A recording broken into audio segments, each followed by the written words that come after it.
COVID-19 and its impact on corporate landscape and startup ecosystem in the coming time is a subject of great interest and speculation to the world. Joining me to discuss more about it are guest Dr. Reshma Sagari, a health and wellness expert, founder of Rida Wellness, startup advisor and corporate speaker. Hi Reshma, we welcome you once again on our channel and thank you so much for joining us. Hi Rajni, thank you so much for inviting me once again to WahWoman, and as always it is not just a pleasure but an absolute honor to be part of WahWoman and to have a discussion with you on certain really interesting matters of fact. So looking forward for this discussion. Thank you once again. As we all hope that things will eventually get back to normal as situation improves, markets rebound and people go back to work. However, post-COVID, the extent to which corporate landscape will change is still unclear. Can you share your views about it? Yes. So, well, the COVID has not only impacted the healthcare system but also the business and economy altogether. When you say business crisis management and response, when everyone has taken steps to manage the immediate crisis of the same in their businesses and the corporate specifically, the existing business continuity plans may not be capable of handling the fast moving and unknown variables of an outbreak as impactful as COVID-19. So while each corporate is trying its best to develop immediate incident management and scenario plans that are specific to this crisis, they are also focusing on the factually and effectively communication strategies for the stakeholders. And in addition to that, they are also planning to meet the government priorities in individual countries according to the risks and mitigations and minimize the business disruptions in their respective places. But beyond human welfare, there are a lot of other challenges that, there are other people challenges that are there to tackle, which include how to support remote working at scale, which is the biggest challenge that is going to affect the corporate workplace. While there are many incidences where the senior management and mid management have been on discussions trying to mitigate the situation and realizing that hey, work from home really works, and we were all trying so hard to implement this or probably rethink on working from home strategies, or were reluctant and hesitant to do that, but this is really working. But beyond that, what needs to be done is to attend the immediate mobility concerns, such as reviewing the travel plans, the rules, the travel rules, the HR policies, the first aid plans. The second important aspect in the consideration of the workforce would be to assess the remote working strategies, which includes asking the employees to temporarily stop working or working remotely, or maybe relocating. The third thing that needs to be considered once the lockdown is over is to address the strains on a firm's existing IT and communication infrastructure in order to support remote working during the crisis, which is going to last not just for a few days or a few weeks but for months from now onwards. Well, corporates that are into global businesses will also have to begin to mitigate the supply chain distribution. So what can be done, or what the scenario looks for them in the operations and supply chain management would be, or mitigation of risk would be, to identify alternative supply chain scenarios, especially because new cases of the viruses have emerged in different territories. So they definitely need a second line of action or a plan B for this. They also need to activate pre-approved parts or raw material substitutions and adapt allocations to customers and the pricing strategies also. Well, another important thing with respect to the tax, trade and regulatory compliances is that navigating complexity and risk in the uncertain situation today takes more than an understanding of tax and the regulatory systems. So it is important that on a broader economic, political and social context that tax functions are needed to be considered in terms of operations in order to make informed and compliant decisions. But looking forward from now, what corporates need to do is to effectively manage cash taxes and obtain available refunds and consider local government and tax authority measures in response to COVID-19. It would also be wise to assess the resources the company needs to meet ongoing direct and indirect compliances and the requirements, and also to explore opportunities that are focused on becoming more flexible in responding to the arising uncertainties in this situation. And of course, as companies move from reacting to mitigating the impact of the outbreak, the strategies to emerge stronger will also come into focus. And so in that scenario, what corporates are expected to do would be to consider accelerating the digital transformations, as the shift to remote working reveals gaps in IT infrastructure, workforce planning and digital upscaling. Well, a lot of corporates had arranged and gone out of the way and arranged the transport of the computer systems and the laptops to the employees at their home, so that the work from home continues. But then this also reveals the huge gap the IT infrastructure and workflow in the IT infrastructure and workflows planning in the corporates. What is important is also to protect the growth and profitability through certain actions like scenario plannings. More frequent financial modeling exercises would be needed to improve the resiliency in this kind of scenario, and the new models that incorporate economic impacts of the past pandemics would also needed to be considered.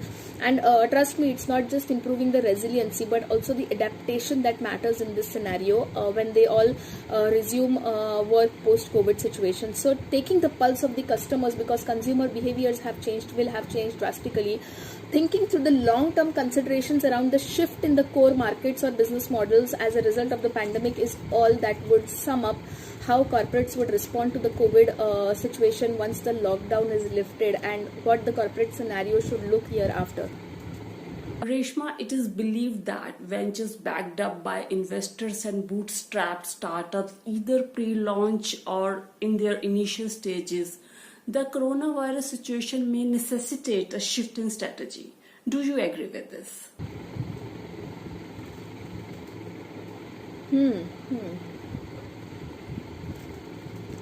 Yes, Rajni, very important. So for the recession part that has come down along with this healthcare situation, I would definitely recommend startups to look at how the public companies in their own sectors did during the last recession. So these comparisons will actually help you make more realistic estimates about what will happen to your revenue in the coming months. And once you have your accurate expense and revenue data, you have a rough idea of how you will be impacted in the next year or so, you can start to do some scenario planning. So based on your data, what's the realistic worst case scenario that looks like for you? Obviously, worst case is losing all of your revenue for the next 1 year, but that might be very improbable. So what's the 5th percentile case that your revenue would be dropping down in the next year? For example, is there a 90% chance that your revenue will be at this level or higher in the next year? This is how you need to mitigate the risks. The next things to consider would be what's the average case for your revenue. For this purpose of this exercise, it is not completely necessary to plan for the best case, but you may just want to do it just in case. And then extending the runway is very important. You'll have to probably cut expenses, get loans or grants, adjust your strategy, because once you understand the realistic worst case, you can plan for how to get enough runway to avoid that case. So first, determine how much additional money you'll need to make it through the next 12 months. Either you are bootstrapped or you have raised an investment. So mitigating the realistic worst case and finding out how much additional money you'll need to make it through the next 12 months in the worst case scenario, and then accordingly cut down your expenses, probably apply for loans or access grants, and adjust your strategy is all that would be necessary in this. Again, when it comes to adjusting your strategy, good strategy, bad strategy is what you need to understand, just like we do alpha testing and beta testing. Strategy is all about diagnosis of a challenge or an opportunity, or maybe making a guiding plan to work through the challenge. A set of actions are required to work towards these plans. So not just identifying or diagnosing the challenge or the opportunity in this scenario, but also formulating a plan to work through this challenge, along with the set of call to action items which will help the plans to work towards actionable items is needed in this scenario. Without a correct diagnosis, we won't be having an effective strategy. Strategy helps us to apply the limited resources that we have in a startup towards the places that they will create the most leverage.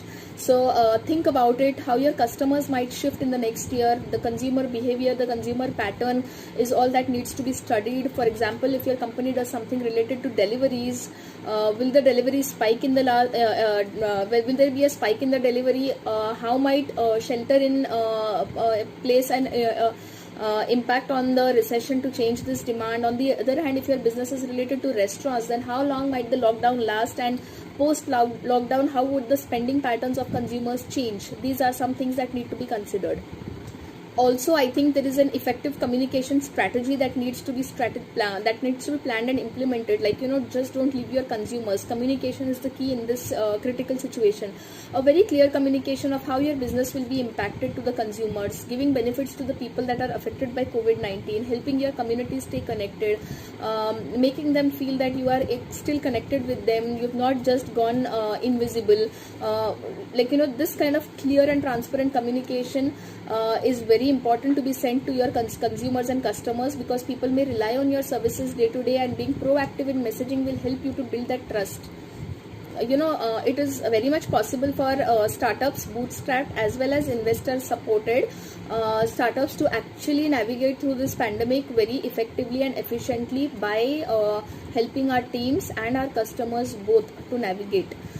To add to the stress, many governments are prioritizing helping big businesses over small businesses, but there is nothing to lose heart to. There are ways out. Nothing is impossible, and small businesses are critical to the world, and we will be able to get through get through this. Probably the important question where investment seeking and investment backed startups would be considering over here is, should we expect to see a decline in funding especially for the tech companies post COVID? The answer to this question would be probably yes, from my personal and honest opinion, because the amount of liquidity is reduced. The reduced liquidity will result many LPs pull back on their commitments and not make new commitments.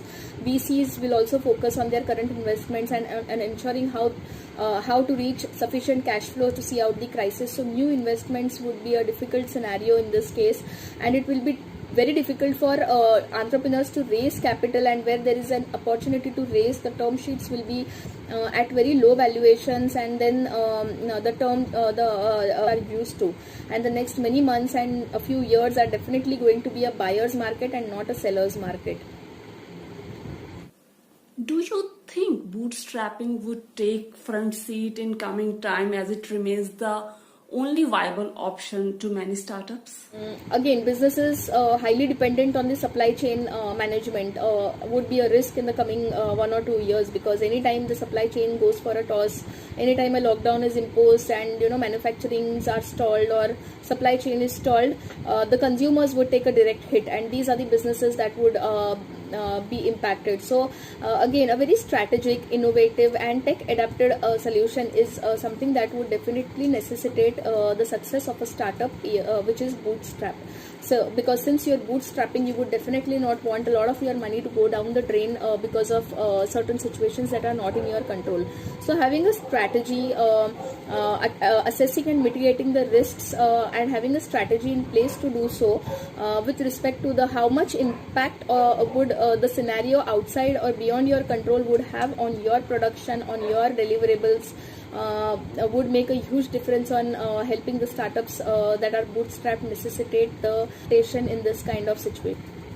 And like I said, in the interim, the brands that don't fit into these immediate consumer needs, like I shared a few minutes ago, they may need to alter the way they communicate value propositions to their consumers and look for opportunities to capitalize on changing the changing consumer preferences. I think that's how bootstrap startups need to focus and mitigate the risks right now. Reshma, in your opinion, how long will raising fund be this much of a challenge, and who will suffer most? Nobody can predict how long the coronavirus inspired lockdowns across the world will remain in place for altogether, or whether they will lead to enough of a decline in new cases of COVID or not, or how long the COVID infection or active infection will continue to happen, maybe for 6 months, maybe for a year, or for 2 years, even after the vaccine is released. Nothing is certain at this point of time, and predicting the duration of the economic fallout is therefore an extremely difficult task, but investors certainly don't expect to be over quickly. A little bit easier to predict what sectors will suffer the most, like e-health or the e-health health tech industries may receive a lot of boost to be able to ride out the impending storm. Non-essential verticals like luxury and lifestyle may be badly hit. as well as areas such as travel. On the other hand, AR and VR with respect to travel tech might take a boost. A lot of fintech companies will feel the effect differently because lending is expected to take a bigger hit with a swell in non-performing loans due to unemployment, and payments may enjoy a boost in the number of transactions due to an increase in e-commerce and non-cash transactions. So technology may be seen as a winner here, as adoption of emerging tech-based solutions is likely to be accelerated. So again, as I said earlier, it's not just about being resilient, but it's all about being how adaptive you are to the situation, technology-wise. Reshma, it is always a pleasure talking to you. Thank you so much for being with us and sharing your views. Thank you so much, Rajni. As always, it's a beautiful way to communicate and discuss important things over here. And like we discussed, there's a lot of uncertainty right now for small businesses, but with that, there is also tremendous opportunity. So stay healthy and use this period to your advantage to consider how you can improve your operations for the future is all that I can say to end with. Thank you once again, Rajni, and an absolute pleasure and honor to be with you on WahWoman. Wish you all the best. Stay safe and stay healthy. Thank you so much, guys, for watching. Bye.